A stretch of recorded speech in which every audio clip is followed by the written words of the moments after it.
بسم اللہ الرحمن الرحیم۔ السلام علیکم میرے پیارے عزیز دوستوں اور بزرگوں۔ حضرت ابو علی شاہ قلندر رحمۃ اللہ علیہ اور حضرت خواجہ نظام الدین اولیاء رحمۃ اللہ علیہ کا زمانہ ایک ہی تھا۔ ایک مرتبہ حضرت خواجہ نظام الدین اولیاء نے اپنے ایک خاص مرید حضرت خواجہ امیر خسرو سے فرمایا کہ اے خسرو، حضرت ابو علی شاہ قلندر رحمۃ اللہ علیہ کی بارگاہ میں ہر جمعرات کو محفل ہوا کرتی ہے، آپ بھی اس محفل میں جا لیا کرو، اس محفل میں جا کر بیٹھ لیا کرو۔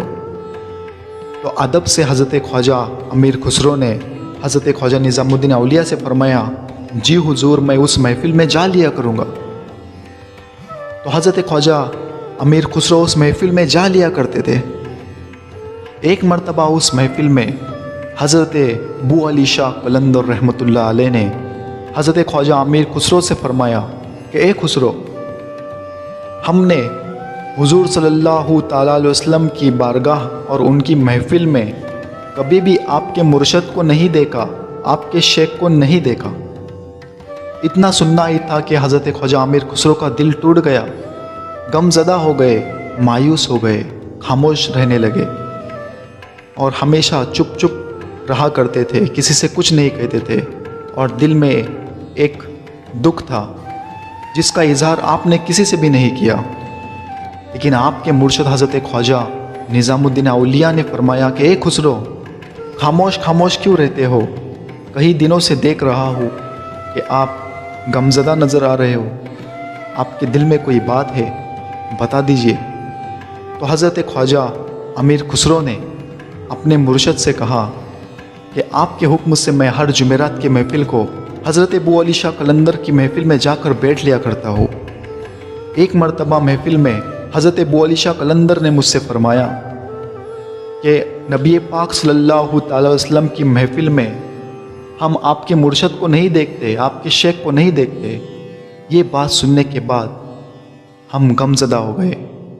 تو حضرت نظام الدین اولیاء مسکرا اٹھے اور کہا، اس میں کوئی کیا بری بات ہے؟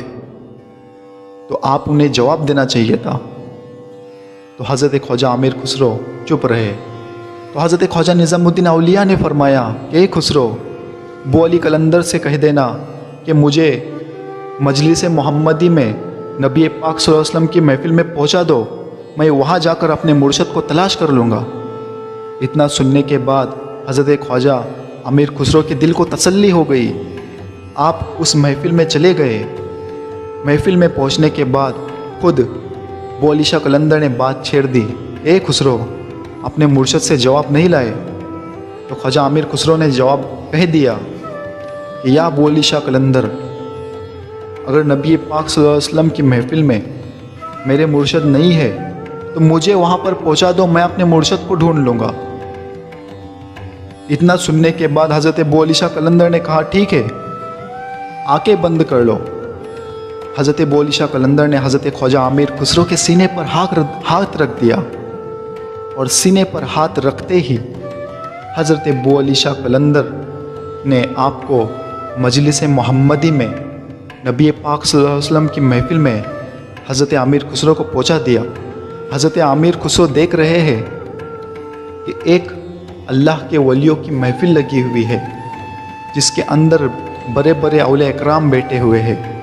وہاں پر پہنچنے کے بعد حضرت امیر خسرو اپنے مرشد کو ڈھونڈ رہے ہیں مگر نہیں مل رہے۔ تو آپ دروازے پر کھڑے تھے، اتنے میں نبی پاک صلی اللہ تعالی وسلم کا دیدار ہوا۔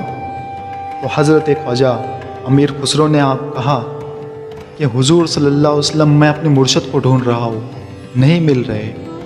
تو آپ صلی اللہ علیہ وسلم نے فرمایا کہ خسرو، اوپر کی منزل پر چلے جاؤ، وہاں پر آپ کے مرشد رہیں گے۔ اوپر کی منزل پر چلے جانے کے بعد وہاں پر بھی ڈھونڈ رہے تھے تو نہیں ملا۔ تو پھر نبی پاک صلی اللہ علیہ وسلم نے کہا کہ خسرو، کیا تلاش کر رہے ہو؟ تو خواجہ امیر خسرو نے فرمایا کہ اپنے مرشد کو تلاش کر رہا ہوں۔ پھر وہاں پر جانے کے بعد نہیں ملے تو نبی پاک صلی اللہ علیہ وسلم نے کہا کہ اور اوپر کی منزل پر چلے جاؤ۔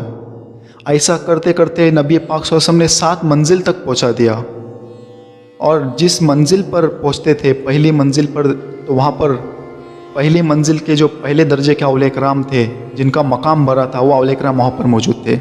دوسری منزل پر